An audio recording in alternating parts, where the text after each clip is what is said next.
Okay, so heading डालना trigonometry.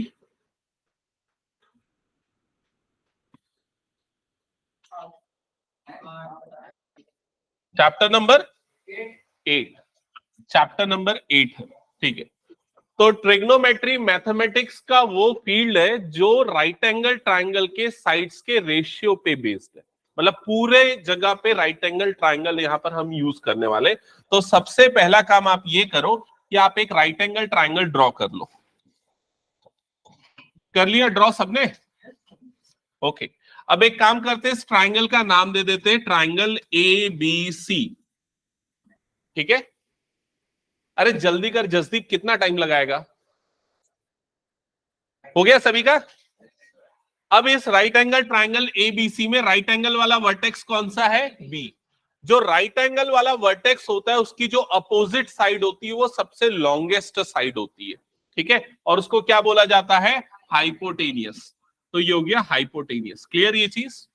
And other than these two sides, एक जो होता है वो क्या होता है? बेस, और दूसरा क्या होता है? परपेंडिकुलर। ठीक है, अब बेस और परपेंडिकुलर डिपेंड करता है ट्राइंगल कैसे रखा हुआ है। जैसे अगर मैं एंगल ए के रिस्पेक्ट में ले रहा हूं तो फिर मैं किसको बेस कंसीडर करूंगा? ये हो जाएगा बेस। और अगर एंगल सी के रिस्पेक्ट में देखूंगा तो ये बेस हो जाएगा, समझ में? और ये अभी फिलहाल मैं इसको ले रहा हूं परपेंडिकुलर। क्या ये क्लियर हो गया सभी को? ठीक है, अभी हमने ए के रेस्पेक्ट में देखा है तो ये हमारा बेस है। ओके, तो अब राइट एंगल ट्राइंगल में अप्लाई होता है पाइथागोरस थ्योरम, जो क्या बोलता है? H square is equal to क्या होता है? P square plus B square. Clear ये चीज सबको? ठीक है, अब जो ट्रिग्नोमेट्रिक रेशियोज है वो बेसिकली इन तीन साइड्स के ही रेशियोज हैं। तो सबसे पहला रेशियो देखो किसका हो सकता है? परपेंडिकुलर अपॉन हाइपोटेनियस का। दूसरा रेशियो क्या हो सकता है? बेस अपॉन हाइपोटेनियस का। तीसरा रेशियो क्या हो सकता है? परपेंडिकुलर अपॉन बेस का। ये तीन कॉम्बिनेशन यहां पर हो सकते हैं। समझ में आया ये चीज? P upon H, B upon H और P अपॉन बी, ये तीन बेसिक रेशियोज हो गए। ठीक है, इसके अलावा अगर मैं इसका रेसिप्रोकल ले लूं, P अपॉन एच का रेसिप्रोकल क्या होता है? H upon P।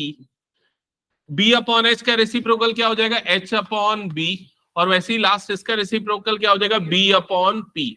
तो ये तीन उसके क्या हो गए? Reciprocal pair. क्लियर हुआ ये चीज? तो यहां पर ये जो रेशियो आपको दिख रहा है पी अपॉन एच का, इसको हम बोलते हैं साइन। और किस एंगल के रेस्पेक्ट में ले रहे हैं हम यहां पर? ए के। तो ये क्या हो जाएगा? Sine A is equal to क्या हो गया? P upon H.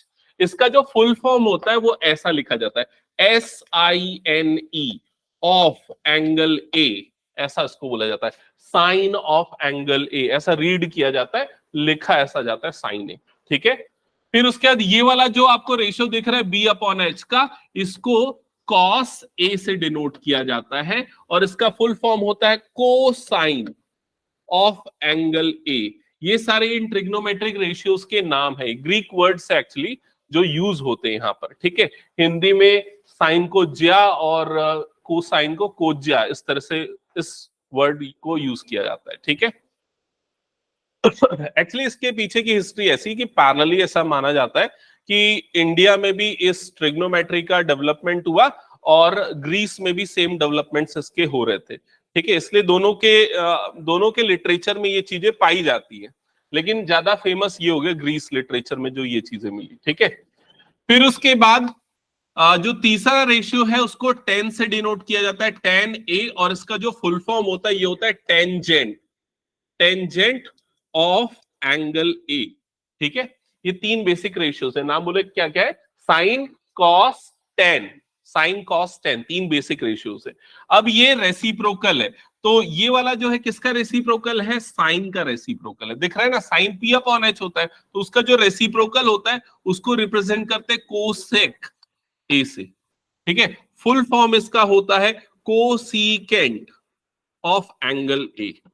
ये किसका रेसिप्रोकल है? कॉस का रेसिप्रोकल है। इसका जो नाम होता है ये होता है सेक ए, और इसका फुल फॉर्म होता है secant, secant of angle A.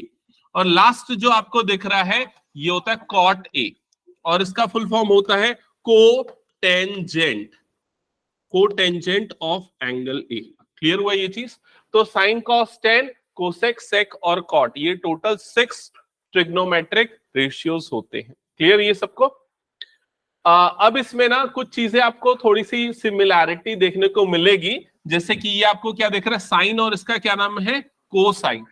ये क्या है, टेंजेंट, और इस वाले का क्या नाम है, कोटेंजेंट।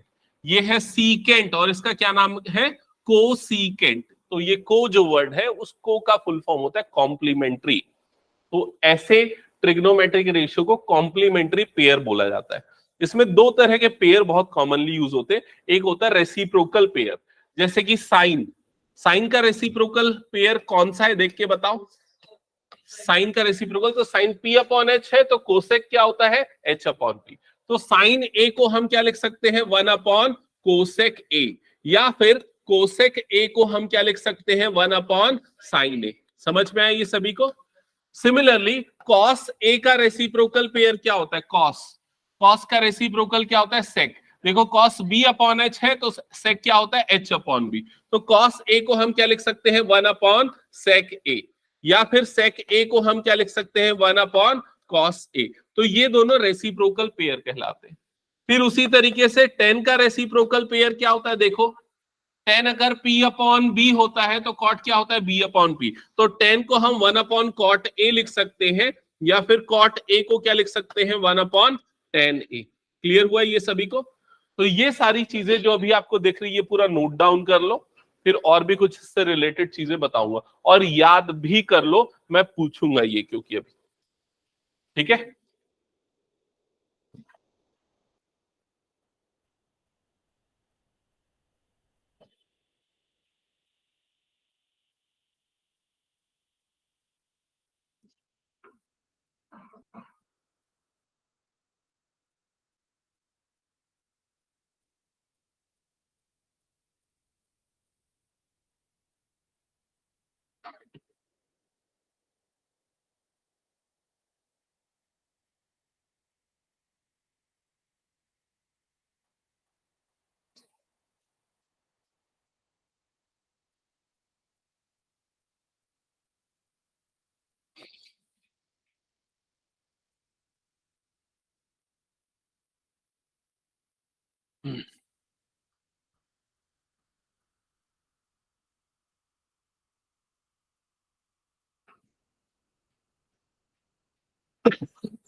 नोट कर लिया सबने।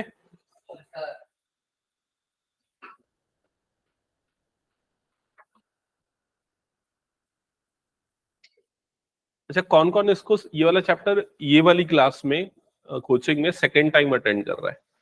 मैं एक क्लास बस किया था, तो मैं 2 क्लास किया। अच्छा ठीक है, माधवी तुमने पूरा किया था? ओके। सर उस क्लास में 2 बार पढ़ना थी ना कोई? हाँ 2 बार पढ़ा दिया।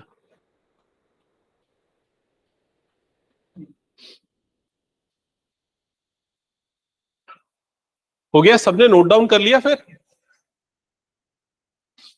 हाँ, इसके अलावा देखो अगर मैं ये पूछूं तुम लोगों से, एक चीज मुझे कैलकुलेट करके बताना। जैसे अगर मैं sine A divided by cos A की वैल्यू निकालना चाह रहा हूं, sine A upon cos A, है ना। तो साइन देखो किसका रेशियो होता है, देख के बताओ।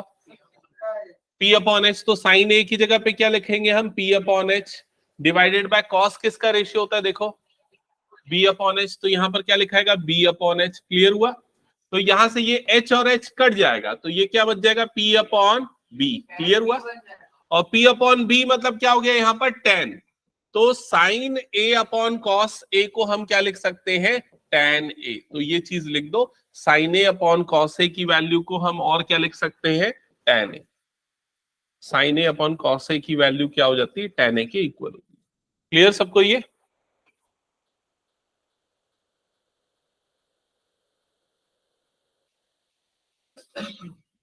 अब अगर मान लो यहां दोनों तरफ मैं रेसिप्रोकल कर दूं, यहां तक लिख लिया ना सबने, दोनों तरफ रेसिप्रोकल करूंगा तो साइन अपॉन कॉस का रेसिप्रोकल क्या होता है, cos upon sine. Cos A upon क्या हो जाएगा यहाँ पर, साइन ए। और टेन का रेसिप्रोकल क्या हो जाएगा, 1/10, जो कि क्या होता है, कॉट।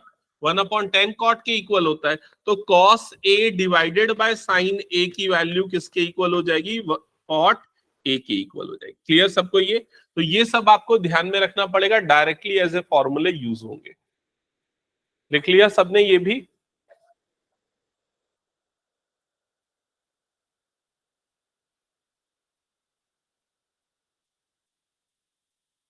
ओके, तो मैं हटा दूं स्लाइड को फिर?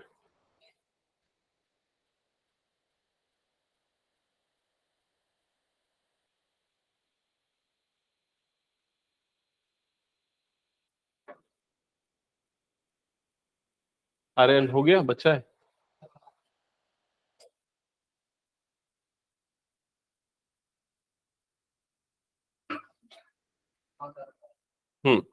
अब देखो फाइनली जो याद करने के लिए तरीका यूज होता है, एक स्टेटमेंट मैंने बताया है वैसे, पंडित बद्री प्रसाद हरी हरी बोल, ठीक है? और ये भी बोल सकते हो सोना चांदी तोल, ठीक है? तो ऐसा अगर आप लिख दोगे तो आपको रेशियोज याद रहेंगे। क्या क्या याद रखना है बता रहा हूं, एकदम सिंपल तरीका। ये स्टेटमेंट जिसको अगर आप इस तरह से अरेंज करोगे तो P अपॉन एच, जो कि किसका रेशियो होता है, जिसको किससे रिप्रेजेंट करते हैं, साइन से। B अपॉन एच जिसको किससे डिनोट करते हैं, कॉस से। P अपॉन बी क्या होता है, टेन। समझ गए? अब साइन का रेसिप्रोकल पेयर कौन सा है, कोसेक। तो कोसेक, कोसेक क्या हो जाएगा, H अपॉन पी। S और C रेसिप्रोकल पेयर, इससे याद भी रहेगा। कॉस का रेसिप्रोकल पेयर क्या होता है, सेक। तो सेक का क्या हो जाएगा, H अपॉन बी। टेन का रेसिप्रोकल पेयर क्या होता है, कॉट। तो कॉट क्या होता है, B अपॉन पी। समझ गए ना ये? ठीक है, तो इससे आपको पूरे याद भी हो जाएंगे रेसिप्रोकल पेयर, और ये पूरा स्टेटमेंट से रेशियोज भी ध्यान में रहेंगे। ठीक है, अब स्टार्ट करते हैं क्वेश्चंस। तो नोट करना, क्वेश्चन नंबर 1 बुक से नहीं दे रहा हूं अभी, मैं रैंडमली ऐसा मन से दे रहा हूं क्वेश्चन, ठीक है? In a triangle ABC, in a triangle ABC, right angled at B, right angled at B,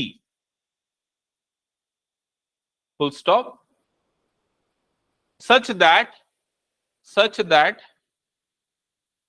AC is equal to, full stop, such that AC is equal to 13 centimeter, AB is equal to 5 centimeter, full stop. Find the values of sin A, comma cos A, comma tan A, फिर उसके बाद और कौन से बच गए, cosec A, sec A and cot A। ठीक है, फिर उसके बाद and sine C, cos C and so on up to cot C।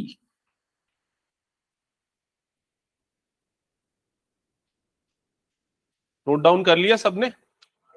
मतलब sine A, cos A, tan A, angle A के लिए सारे ट्रिग्नोमेट्रिक रेशियो निकालने हैं, एंगल सी के लिए भी सारे ट्रिग्नोमेट्रिक रेशियोज की वैल्यू आपको कैलकुलेट करनी है। समझ में आ गया सबको यहां तक? तो सबसे पहला काम आप क्या करोगे, क्वेश्चन को पढ़ोगे अच्छे से। ठीक है, क्वेश्चन में आपको क्या बोल रहा है, ट्राइंगल एबीसी है, राइट एंगल ट्राइंगल है। तो पहले आप एक राइट एंगल ट्राइंगल बना लो। ठीक है, राइट एंगल ट्राइंगल बनाने के बाद उसकी मार्किंग, उसके वर्टाइसेस मार्क करने के लिए हड़बड़ी मत करना। ठीक है, पहले ये देखो राइट एंगल वाला वर्टेक्स कौन सा है, बी। तो राइट एंगल कहां पर बनेगा, ये यहां पर बन रहा है, तो ये हो गया बी। इसको हम ले लेते हैं ए और इसको हम ले लेते हैं सी। क्लियर? अब आपको क्या क्या गिवन है इस क्वेश्चन में और देखो। एसी की लेंथ गिवन है, मेरे ख्याल से कितनी गिवन है, 13 सेंटीमीटर, तो ये हो गया 13। और कौन सी लेंथ गिवन है, ए बी कितना है, 5, तो ये हो गया 5। क्लियर सबको यहां तक? अब इसमें जो साइड नहीं पता वो निकालो, मतलब बीसी।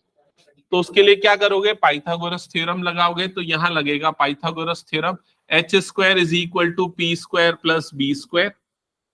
तो एच हाइपोटेनियस 13 का स्क्वायर, परपेंडिकुलर जो है वो यहां पर बीसी है, तो बीसी का स्क्वायर प्लस बेस, बेस क्या है यहाँ पर 5, तो ये क्या हो जाएगा 5 स्क्वायर।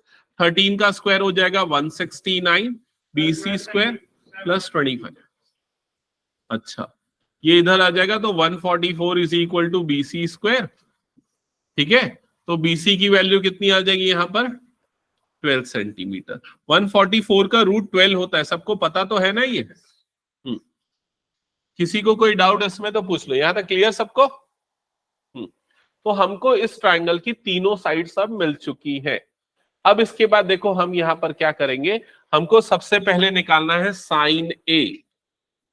ठीक है, तो साइन कौन से साइड्स का रेशियो होता है, P upon H, perpendicular upon hypotenuse.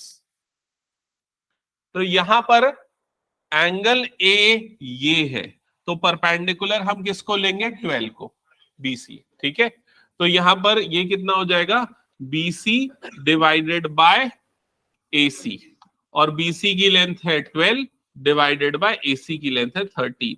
तो फर्स्ट वाले का आंसर आ जाएगा 12 अपॉन 13। समझ गए ये। फिर दूसरा क्या निकालना है अब आपको, कॉस ए। तो कॉस क्या होता है, बेस अपॉन हाइपोटेनियस। अब बेस क्या है यहां पर देख लो AB, और हाइपोटेनियस क्या है देख लो AC। हाइपोटेनियस तो वही है, कोई चेंज नहीं है। तो AB की लेंथ हो गई 5 और AC की लेंथ कितनी हो गई 13। तो सेकंड वाले का आंसर आ जाएगा 5 अपॉन 13। सबको समझ में आ गया यहां तक। फिर उसके बाद आपको निकालना है tan A। तो इसको चाहो तो दो तरीके से निकाल सकते हो। पहला तरीका, ये P अपॉन B का रेशियो लेके निकालो। P अपॉन B का रेशियो अगर लोगे तो परपेंडिकुलर है 12 और बेस कितना है 5, ऐसे निकाल सकते हो। और दूसरा एक और तरीका क्या है, नहीं reciprocal, sine upon cos. tan क्या होता है, साइन अपॉन कॉस होता है ना, तो साइन और कॉस को डिवाइड कर दो, तो 12 अपॉन 13 डिवाइडेड बाय 5 अपॉन 13। तो 13 13 कट जाएगा और क्या जाएगा 12 अपॉन 5। क्या ये सबको समझ में आ गया? ओके। हाँ, कुछ पूछना है किसी को? हाँ, ये तीन बेसिक मिल गए। अब उसके बाद साइन का रेसिप्रोकल पेयर, जसदीप क्या होता है बता, साइन का रेसिप्रोकल। खड़े रहे, हाँ खड़े रहे, खड़े रहे। हाँ, पीछे वैदिक बता, साइन का रेसिप्रोकल। अरे नहीं, कोसेक। हाँ, साइन का रेसिप्रोकल पेयर क्या होता है, कोसेक। तो कोसेक ए की वैल्यू क्या हो जाएगी बता देख के, H अपॉन P। मुझे सीधा इसका रेसिप्रोकल करके बता कितना हो जाएगा 13 अपॉन 12। समझ में आया ये। कॉस का रेसिप्रोकल क्या होता है बता जस्सी, आर्यन बता, कॉस का रेसिप्रोकल क्या होता है, सेक। तो सेक ए की वैल्यू, सेक ए की वैल्यू कितनी हो जाएगी 13 अपॉन 5। क्लियर हुआ सबको ये? ओके। फिर उसके 10 का रेसिप्रोकल क्या होता है, कॉट। तो कॉट ए की वैल्यू क्या होगी यहां पर देख के बता दो, 5 अपॉन 12। सबको समझ में आ गया कैसे निकला ये पूरा? जसदीप, अगर तू क्लास में ध्यान दे के आंसर नहीं करेगा और चीजों को नहीं सीखेगा जल्दी, तो मैं खड़े रखूंगा क्लास में। ठीक है, अभी बैठ जा, अब ध्यान से सुनना। ये साइन वाला ए वाला हो गया ना सबका। अब क्या करते हैं, सी के लिए निकालते हैं। अब जैसे हमको निकालना है साइन सी, ठीक है, तो अब क्या डिफरेंसेस होंगे देखना। अब हम एंगल सी के रेस्पेक्ट में लेंगे, तो एंगल सी के रेस्पेक्ट में लेंगे तो ये हमारा बेस कंसीडर होगा और ये हमारा क्या हो जाएगा परपेंडिकुलर। समझ में आया ये चीज? तो साइन सी की वैल्यू क्या होती है, साइन क्या होता है P upon H, perpendicular upon hypotenuse. अब हम परपेंडिकुलर जो है वो AB को लेंगे, हाइपोटेनियस तो वही होगा AC, और AB की वैल्यू इसमें कितनी दी हुई है 5 और हाइपोटेनियस कितना है 13। सबको समझ में क्या डिफरेंसेस हो जाएगा, एंगल क्यों मैटर करेगा? ओके। सिमिलरली cos C की वैल्यू बेस अपॉन हाइपोटेनियस, और अब हमारा बेस कितना हो जाएगा, ये वाला बेस हो जाएगा, तो ये कितना हो जाएगा BC डिवाइडेड बाय AC, मतलब ये आ जाएगा 12 अपॉन 13। फिर उसके बाद क्या बच गया tan C। ये tan क्या होता है P upon B, perpendicular upon base. Perpendicular यहां पर कितना हो जाएगा 5 और बेस कितना हो गया 12। बन रहा है ना सबसे ये? अब इसके रेसिप्रोकल पेयर फिर से बता जसदीप, साइन का रेसिप्रोकल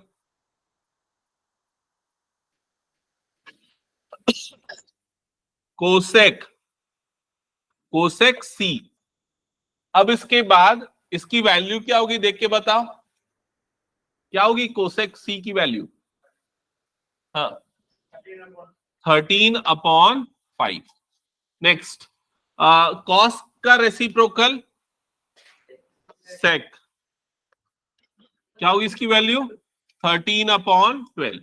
10 का रेसिप्रोकल कॉट, तो कॉट सी की वैल्यू क्या हो जाएगी यहां पर? 12/5। समझ में आया सभी को ये? तो हटा दो, ये पूरा हो गया तो सभी का। ओके चलो स्टार्ट करें अब एनसीईआरटी के क्वेश्चन सॉल्व करना। बुक ओपन कर लो।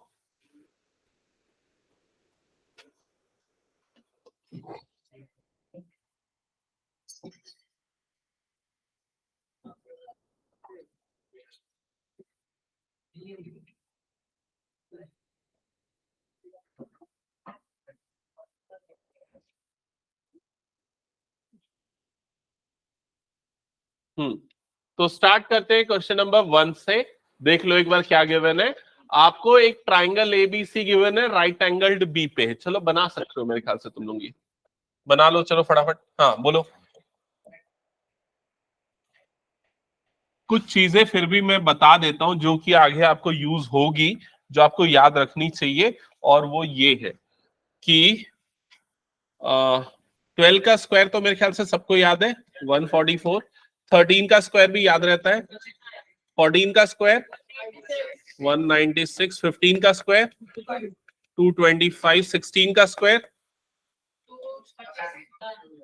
17 का स्क्वायर 289, 18 का स्क्वायर 19 का स्क्वायर 20 का स्क्वायर तो सबको पता है, नहीं लिख रहा हूं, ठीक है। 21 का स्क्वायर 22 का स्क्वायर 24 का स्क्वायर 576, 25 का स्क्वायर 625, 26 का स्क्वायर 626। ये स्क्वायर्स बहुत ज्यादा यूज होते, ध्यान रखना। हाँ ये 76, 23 यूज नहीं होता इसलिए नहीं लिखा, याद भी नहीं है मेरे को इसलिए नहीं लिखा, ठीक है। जो यूज नहीं होता यूजुअली याद नहीं रहता ना।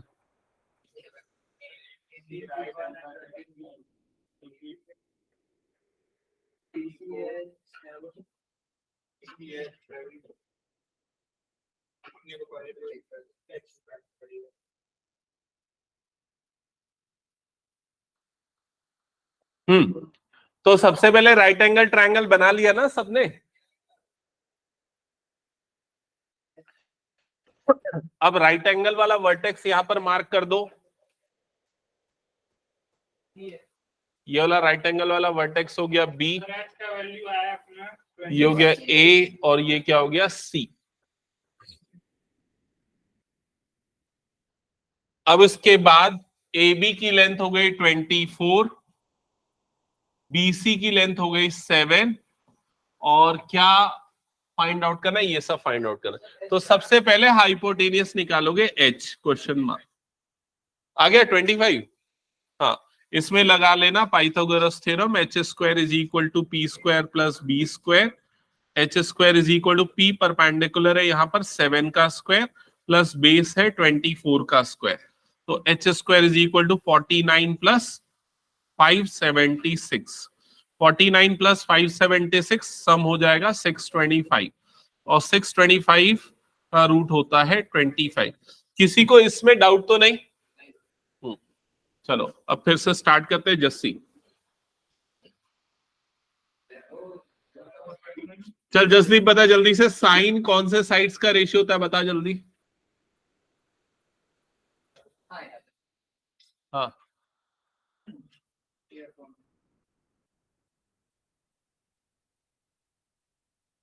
अरे तो उसको लिख के रखा है तो देख के ही बता देता। जब से तो कॉपी में देख रख कर क्या दिमाग नहीं लगा। P upon H। साइन क्या होता है? P upon H, perpendicular upon hypotenuse. अब देखो यहाँ परपेंडिकुलर जो है A के रेस्पेक्ट में ले रहे हैं ना, तो परपेंडिकुलर हमारा कौन सा होगा? ये वाला परपेंडिकुलर होगा, मतलब सीधा ये कितना आ जाएगा? 7 अपॉन हाइपोटेनियस कितना है अभी हमने निकाला है? 25, तो उसकी वैल्यू क्या आ जाएगी? 7 अपॉन 25। समझ गए? फिर उसके बाद cos A की वैल्यू क्या होती है? B upon H, base upon hypotenuse. अब देखो बेस क्या हो जाएगा? ये हो जाएगा हमारा बेस 24 अपॉन 25। खत्म। समझ गए? फिर उसके बाद निकालना है साइन C, तो ये होता है P अपॉन H, लेकिन अब हमारा हम एंगल C के रेस्पेक्ट में ले रहे, तो अब परपेंडिकुलर क्या हो जाएगा? ये वाला, तो ये कितना हो जाएगा? 24 डिवाइडेड बाय 25, और cos C ये होता है B अपॉन H, और ये कितना हो जाएगा? 7 अपॉन 25। समझ में आई? ये सब समझ गए ना? एक चीज मैं बता रहा हूं, सुनना है तो सुन लेना, नहीं तो फिर इग्नोर कर देना, कंफ्यूजन अगर क्रिएट हो रहा है तो। ठीक है? वो क्या है समझो इधर, मतलब समझ में आए तो ठीक, नहीं आए तो छोड़ देना उसको। ठीक है? कंफ्यूजन मत क्रिएट होने देना। एंगल ए और एंगल सी, ये जो दो एंगल दिख रहे हैं ना आप लोगों को, ये दोनों एंगल को बोलेंगे कॉम्प्लीमेंट्री एंगल। क्यों? समझ गए? क्योंकि इन दोनों का सम कितना होगा? 90 डिग्री। तो इसलिए साइन ए और कॉस सी, ये दोनों की वैल्यू सेम मिलेगी हमको। देखो सेम मिली कि नहीं मिली? क्यों ऐसा हुआ? क्योंकि साइन और कॉस क्या है? कॉम्प्लीमेंट्री ट्रिग्नोमेट्रिक रेशियो, कोवर्ड आ रहा था ना, और ए और सी भी जो है वो क्या है? कॉम्प्लीमेंट्री एंगल है, तो इसलिए ये दोनों की वैल्यू क्या आ जाएगी? सेम आ जाएगी। वैसे ही कॉस ए और साइन सी की वैल्यू भी क्या होगी? यहाँ पर सेम होगी। तो अगर मान लो तुम लोगों ने ये दोनों निकाल लिया ना, तो ये दोनों निकालने के लिए ना सीधा ये यूज कर सकते हो। कॉस ए जो होगा वो किसके बराबर होगा? साइन सी के, और जो साइन ए है वो किसके बराबर हो जाएगा? कॉस सी के। ये आप लॉजिक यूज कर सकते हो। हाँ बोल। टेन और उसमें भी होगा, कॉट में भी होगा वो चीज। क्लियर? हाँ बोल। हम लोग मतलब साइन ए कॉस ए का वैल्यू हम लोग मतलब ले रहे हैं, साइन सी कॉस ए का पर्टिकुलर चेंज हो रहा है। हाँ, साइन बी ऐसा नहीं आएगा, नहीं आएगा, अभी नहीं आएगा इस साल, मतलब 10th में नहीं है तुम लोगों के स्कूल में। ठीक है? हटा दो इसको फिर मैं। ओके चलो नेक्स्ट क्वेश्चन स्टार्ट करते हैं। क्वेश्चन नंबर 2 देखो जल्दी से एक बार।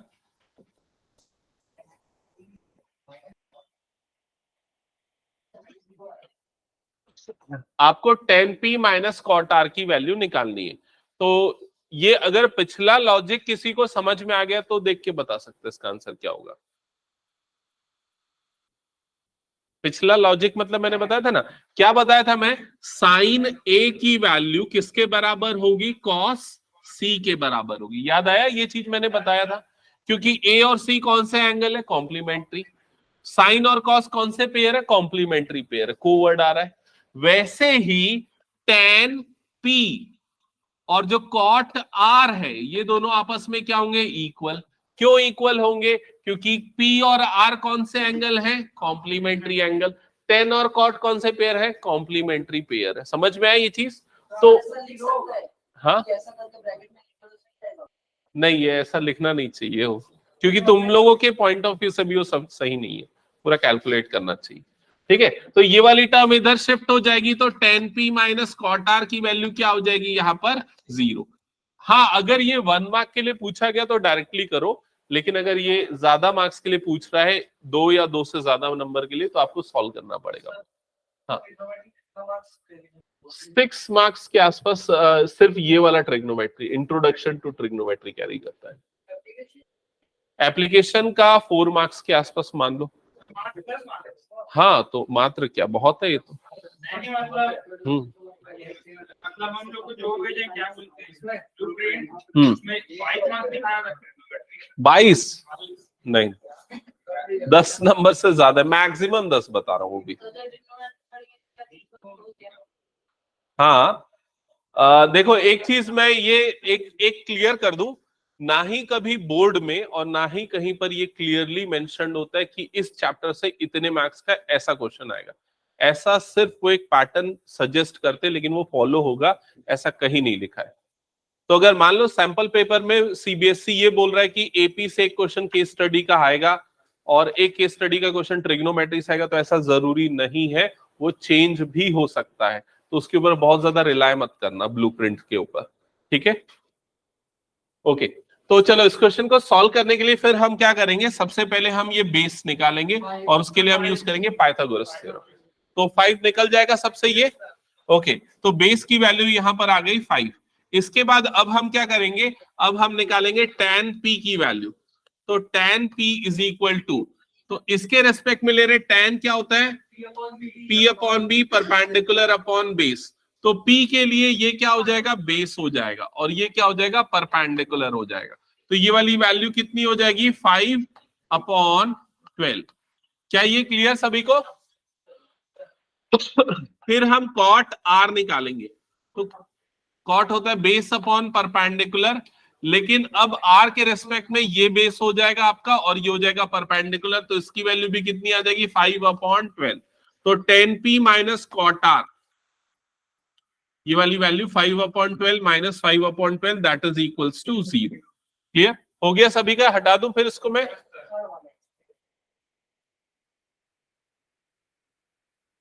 Next question, question number 3।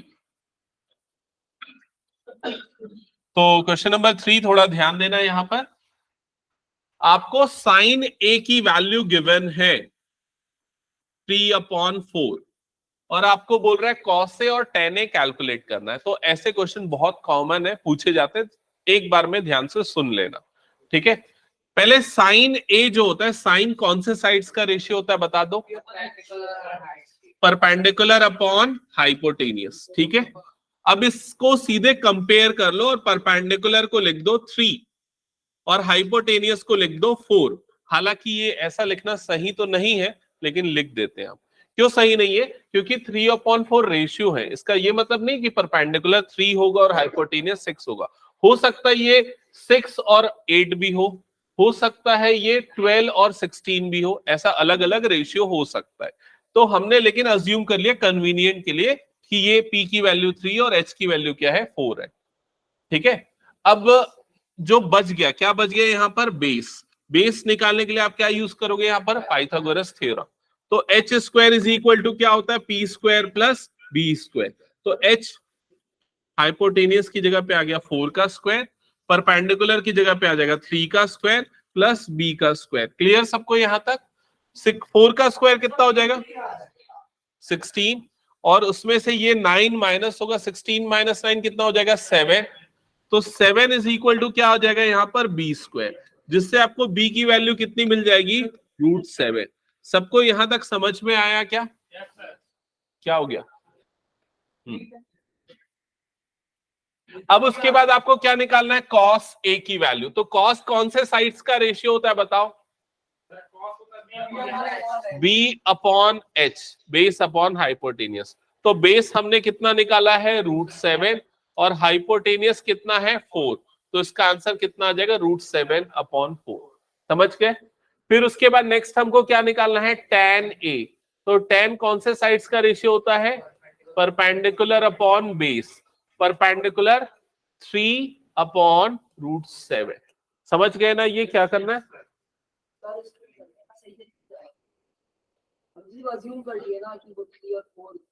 अच्छा, देखो यूजुअली ना ये क्वेश्चन एमसीक्यू में ऐसा चांस है, ठीक है। अगर मान लो इसको प्रॉपरली सॉल्व करना है ना, तो आपको कैसे लिखना पड़ेगा पता है, 3 और 4 की जगह पे ना आपको ऐसा कंसीडर करना चाहिए कि 3/4 is equal to p upon h। हमने ऐसा लिया।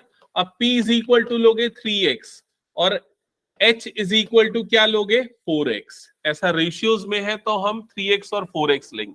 फिर हम बेस निकालेंगे। तो जब हम सॉल्व करेंगे ना Pythagoras theorem, h square is equal to p square plus b square. तो h मतलब क्या हो जाएगा, 4x का होल स्क्वायर। p परपेंडिकुलर मतलब क्या हो जाएगा, 3x का होल स्क्वायर प्लस बेस का स्क्वायर। अब इसका स्क्वायर क्या हो जाएगा, 16x स्क्वायर। इसका स्क्वायर क्या हो जाएगा, 9x स्क्वायर प्लस ये क्या हो जाएगा बेस का स्क्वायर। समझ में आया? अब ये 9x स्क्वायर उधर जाएगा तो 16x square minus 9x square कितना बच जाएगा 7x square is equal to क्या हो जाएगा b स्क्वायर। तो b की जो वैल्यू है वो आएगी √7x, क्योंकि रूट लेंगे तो 7 का रूट कितना हो जाएगा √7 और x स्क्वायर का रूट कितना हो जाएगा x, तो b की वैल्यू √7x आएगी। फिर जब हम इसमें वैल्यू पुट करेंगे ना तो यहाँ पर √7x और ये 4x x कट के फिर से आपको वही मिल जाएगा। समझ में आया ये चीज? तो हमको अल्टीमेटली रेशियोज ही निकालने हैं, तो इसलिए मैंने यहाँ पर सीधा 3 और 4 कंसीडर कर लिया। क्लियर हुआ सबको ये चीज? हाँ, ये सभी में एप्लीकेबल होता है, लेकिन आप इसको सीधा ये लेके बना लेना क्योंकि इसका ज्यादा वेटेज नहीं होता है। हाँ बिल्कुल ठीक है, ट्रिग्नोमेट्रिक रेशियो वाले चैप्टर के अंदर हटा दो इसको। हो गया तो सभी का? चलो नेक्स्ट क्वेश्चन, इसको सॉल्व करो। एग्जैक्टली सिमिलर है जो हमने प्रीवियस क्वेश्चन किया वैसा। सबसे पहले किसकी वैल्यू गिवन है? जस्सी बता किसकी वैल्यू गिवन है? अरे पूरा पढ़।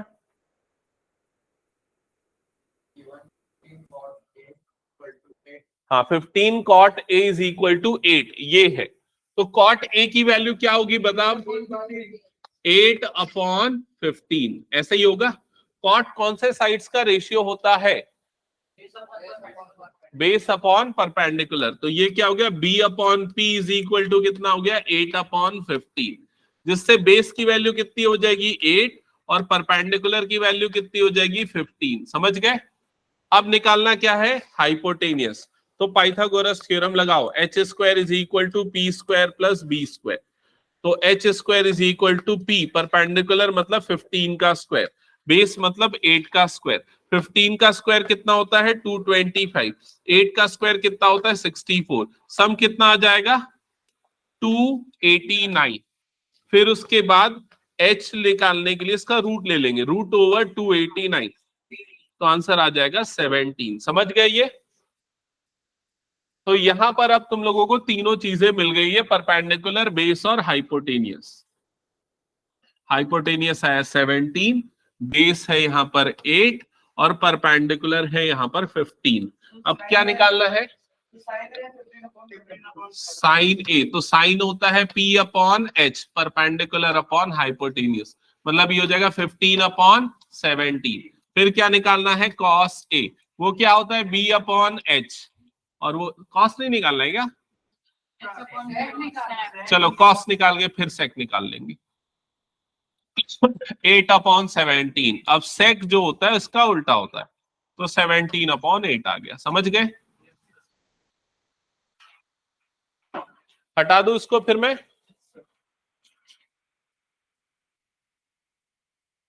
ओके ये क्वेश्चन, हाँ जैसे cot आपका 8/15 आएगा, तो tan जो आएगा वो 15/8। हाँ बिल्कुल समझ गए आप। ठीक है चलो नेक्स्ट क्वेश्चन। ये थीटा है ना, जो पहली बार देख रहे हैं ना इसको, ये थीटा है। ठीक है, ये एंगल का एक नोटेशन है और कुछ नहीं। जैसा ए जैसा करते हो ना वैसे थीटा लेके सॉल्व कर सकते हो। ठीक है हाँ, तो बता रोहन, ये सेक कौन से साइड्स का रेशियो होता है? बता जल्दी। h/b का उल्टा होता है।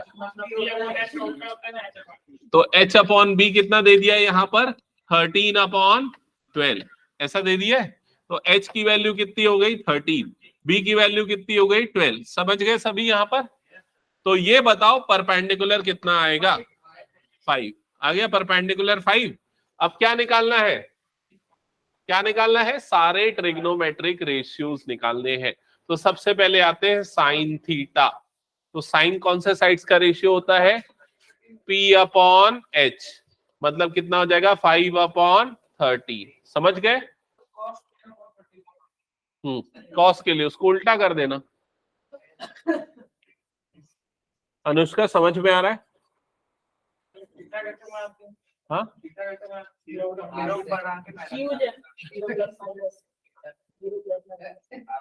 इधर उधर तो काट देती है। हाँ भाई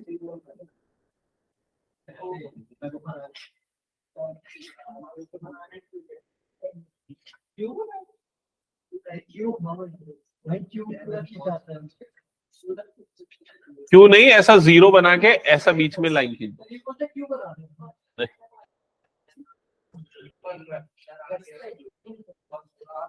हो गया, cos थीटा भी आ गया ना 12/13। और क्या क्या बच गया भाई? tan थीटा, बोलो जल्दी। 5/12। फिर cosec थीटा 13/5। हो गया ना सभी का? और लास्ट में क्या? cot theta 12/5। बताओ जल्दी, सबने लिख लिया कि नहीं?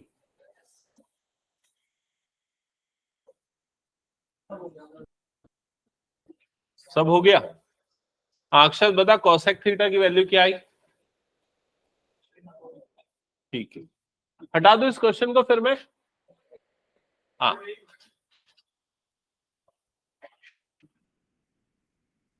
नेक्स्ट क्वेश्चन पे मूव करूं ना? हाँ, तो ये बहुत ही जबरदस्त क्वेश्चन है, तो ध्यान देना। हाँ, सबका ध्यान सामने क्या लिखा हुआ है? Angle A and angle B are, कैसे एंगल है? एक्यूट एंगल, मतलब 90 डिग्री से छोटे वाले हैं। कॉस ए और कॉस बी क्या है? इक्वल। आपको बोल रहा है एंगल ए और एंगल बी इक्वल होंगे, ये शो करना है। तो सबसे पहले आप एक राइट एंगल ट्राइंगल बना लो। ये हो गया, मान लो एक राइट एंगल ट्राइंगल। यहां पर एंगल ए और ये एंगल बी, ये दो एक्यूट एंगल हो गए, और जो तीसरा एंगल है वो ऑब्वियसली कौन सा हो जाएगा? Angle C. क्लियर हुआ? जो 90 डिग्री होगा।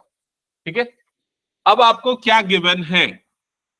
एंगल भी एक्यूट एंगल। ठीक है, और क्या गिवन है? cos A is equal to क्या गिवन है? cos b। ये गिवन है तो लिख दो cos a is equal to cos b। ठीक है, अब cos कौन सी साइड का रेशियो होता है बताओ? b/h। तो अभी cos a की वैल्यू जब हम निकालेंगे तो cos a के लिए जो बेस होगा वो कौन सा होगा बताओ? AC upon hypotenuse. हाइपोटेनियस क्या है यहाँ पर? AB। क्या ये समझ गए सभी? अब cos B के लिए ध्यान देना, cos B के लिए तो अब हम एंगल B, ये इसको ध्यान रखेंगे। अब उसके लिए बेस क्या हो जाएगा? BC। और हाइपोटेनियस क्या होगा? वही, उसमें कोई चेंजेस नहीं। क्या ये स्टेप सबको समझ में आ गया कैसे लिखा मैंने? ठीक है, अब यहां पर AB और यहां पर AB कट गया तो क्या बचा? अब AC और BC कहां है उसको देखो। ये है AC और ये क्या है? BC। ये दोनों इक्वल आ गए। किसी ट्राइंगल में दो साइड इक्वल होते हैं तो उस ट्राइंगल में अपोजिट एंगल्स भी क्या हो जाते हैं? इक्वल। तो अगर ये दोनों साइड इक्वल तो दोनों के अपोजिट एंगल आपस में क्या हो जाएंगे? इक्वल। तो यहां पर क्या लिखोगे? Implies angle B is equal to angle C। Reason में आएगा angles opposite to equal sides. हाँ, ये A होगा, सॉरी। हो गया सभी का?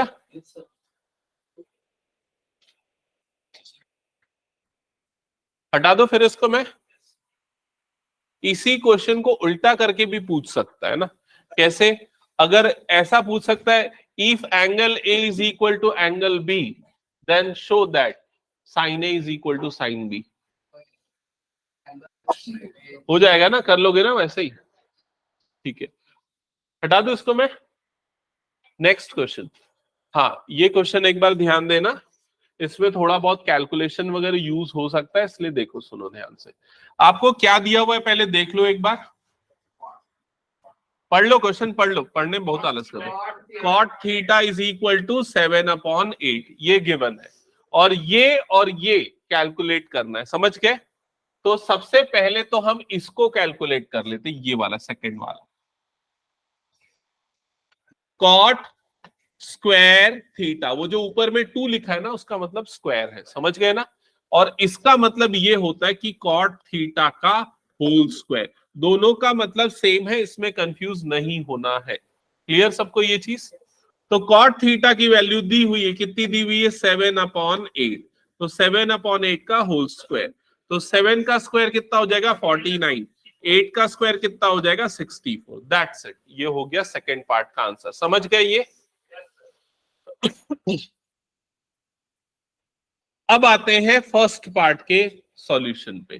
तो फर्स्ट पार्ट में अगर हमको इस पूरे की वैल्यू निकालनी है तो हमें क्या क्या चाहिए? साइन चाहिए, कॉस चाहिए। साइन चाहिए और कॉस चाहिए। और साइन कैसे निकलता है? P upon H. कॉस कैसे निकलता है? B upon H. तो हमको ये दोनों चीजें चाहिए, तीनों चीजें चाहिए, P, B और H। तो उसके लिए हम फिर से ये कॉट थीटा यूज करते हैं। कॉट थीटा आपको दिया हुआ है 7/8। कॉट कौन सी साइड्स का रेशियो होता है बताओ? B upon P, base upon perpendicular. मतलब यहां से बेस कितना आ गया? 7, परपेंडिकुलर कितना आ गया? 8, और क्या बच गया? हाइपोटेनियस। तो H square is equal to P square plus B square. तो H square is equal to 7 square plus 8 square. तो कितना हो जाएगा? 49 प्लस 64 कितना होता है? 113।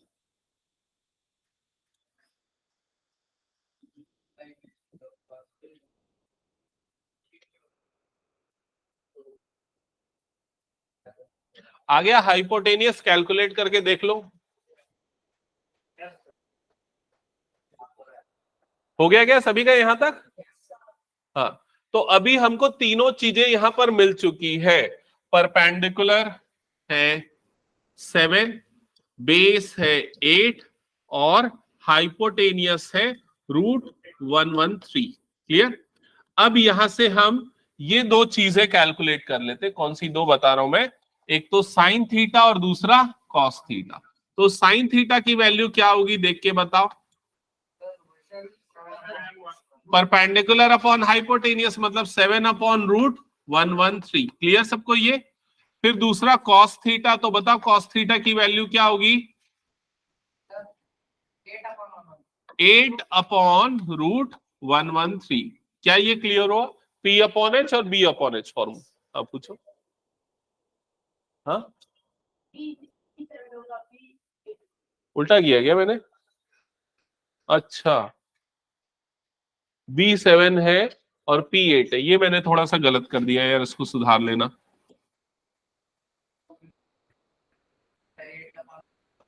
नहीं, आंसर सेम नहीं है।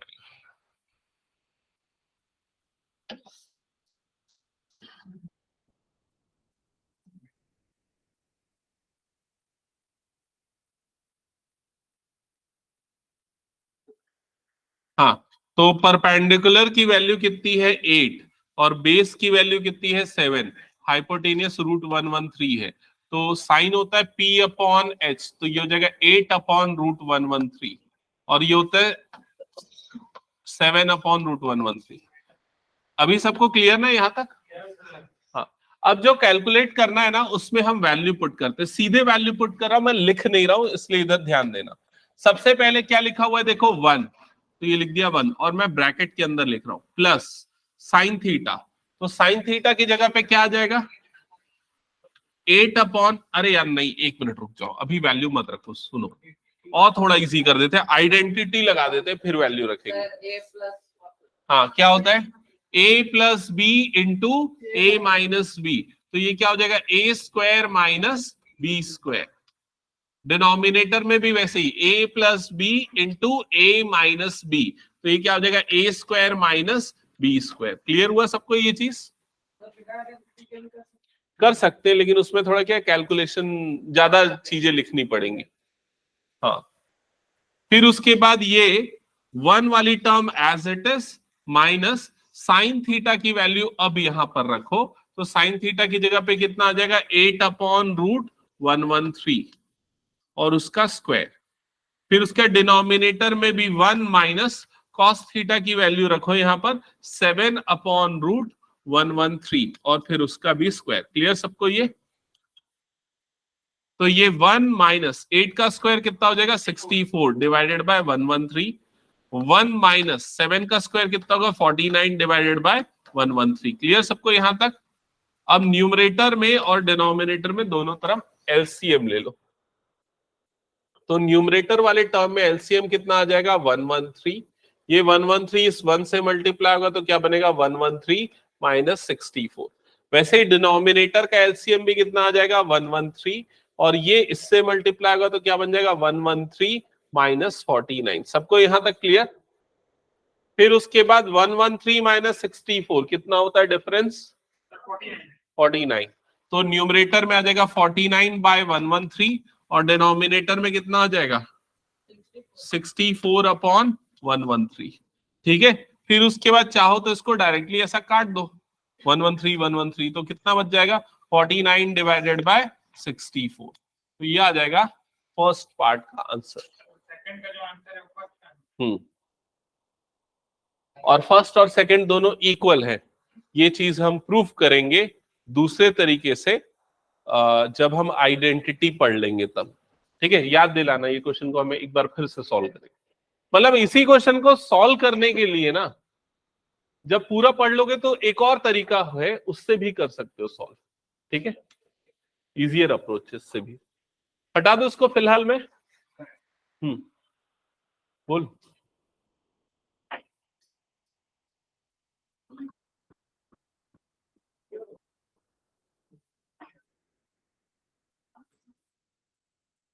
कुछ डाउट है क्या? अच्छा,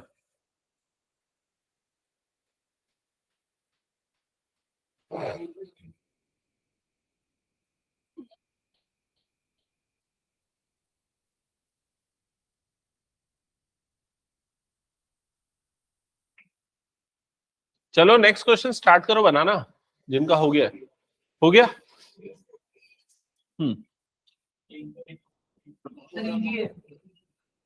हाँ ठीक है, चलो नेक्स्ट क्वेश्चन चेक करते हैं क्या गिवन है। देखो यहां पर क्वेश्चन पहले पढ़ लो। 3 cot a की वैल्यू गिवन है 4, ये वैल्यू गिवन है और आपको चेक करना है कि ये दोनों इक्वल है या फिर नहीं। तो सबसे पहला काम आप यहां पर क्या करोगे? 3 को इधर भेज दोगे तो cot a की वैल्यू मिल जाएगी। बताओ cot a की वैल्यू क्या आएगी? यहां से 4/3 और cot a की वैल्यू होती है b/p, दैट इज 4/3, जिससे आपका बेस आ जाएगा 4, परपेंडिकुलर आ जाएगा 3 और हाइपोटेनियस निकालने की जरूरत है या ऐसे ही बता दोगे? क्या आएगा हाइपोटेनियस? 25 मतलब 5। हाँ, समझ में आया ना ये कैसे आएगा? पाइथागोरस थ्योरम से। मैं नहीं कर रहा हूं उसको ना। ओके, ये हो गया। इसके बाद ये करने के बाद इसके बाद आपको ये लेफ्ट साइड और राइट साइड दोनों निकालना है। तो सबसे पहले आप निकाल लो tan a की वैल्यू। तो tan a की वैल्यू क्या होगी बताओ देख के? cot को उल्टा कर दो, 10 मिल जाएगा, मतलब कितना हो जाएगा? 3/4। फिर निकालो sin a की वैल्यू। साइन क्या होता है? Perpendicular upon hypotenuse. तो कितना आ जाएगा ये? 3/5। फिर क्या बच गया? cos a। तो cos क्या होता है? 4/5। क्या ये हो गया सभी का?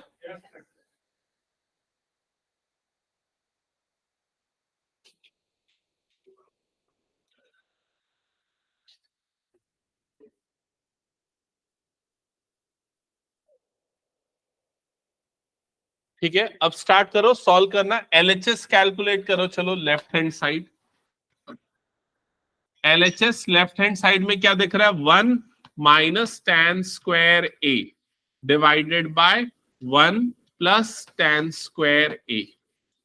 ठीक है, तो यहां पर सबसे पहले 1 माइनस, अब tan a की वैल्यू, तो देखो tan a की वैल्यू कितनी है? 3/5, 3/4, तो ये कितना हो जाएगा? 3/4 का whole square divided by 1 plus 3/4 का होल स्क्वायर। समझ में आया सबको यहां तक? फर्दर सिंप्लीफाई करेंगे तो 1 माइनस 3/4 का होल स्क्वायर मतलब कितना हो जाएगा? 9/16। वैसे डिनोमिनेटर में 1/1 प्लस ये कितना हो जाएगा? 9/16। क्या यहां तक सबको क्लियर है? क्या कोई डाउट तो पूछ लो। इसके बाद फर्दर नेक्स्ट स्टेप पे देखो क्या होगा। ये न्यूमरेटर में एलसीएम आ जाएगा 16, ये 16 इससे मल्टीप्लाई होगा तो 16 माइनस ये इससे मल्टीप्लाई होगा तो 9। डिनोमिनेटर में भी वही काम होगा, इन दोनों में एलसीएम कितना आ जाएगा 16, ये 16 इंटू 1 16 हो जाएगा, प्लस 1 इंटू 9 क्या हो जाएगा 9। ठीक है, फर्दर सिंप्लीफाई करेंगे तो न्यूमरेटर में 16 माइनस 9 मतलब कितना हो जाएगा 7 divided by 16 whole upon 16 plus 9 कितना हो जाएगा ये 25 डिवाइडेड बाय कितना हो जाएगा 16। ये दोनों कट गया तो आंसर कितना आ गया 7 अपॉन 25। क्लियर ये यहां तक सभी को? क्या हुआ? ये लेफ्ट हैंड साइड की वैल्यू आई है। अभी क्या निकालोगे आप? RHS, राइट हैंड साइड की वैल्यू।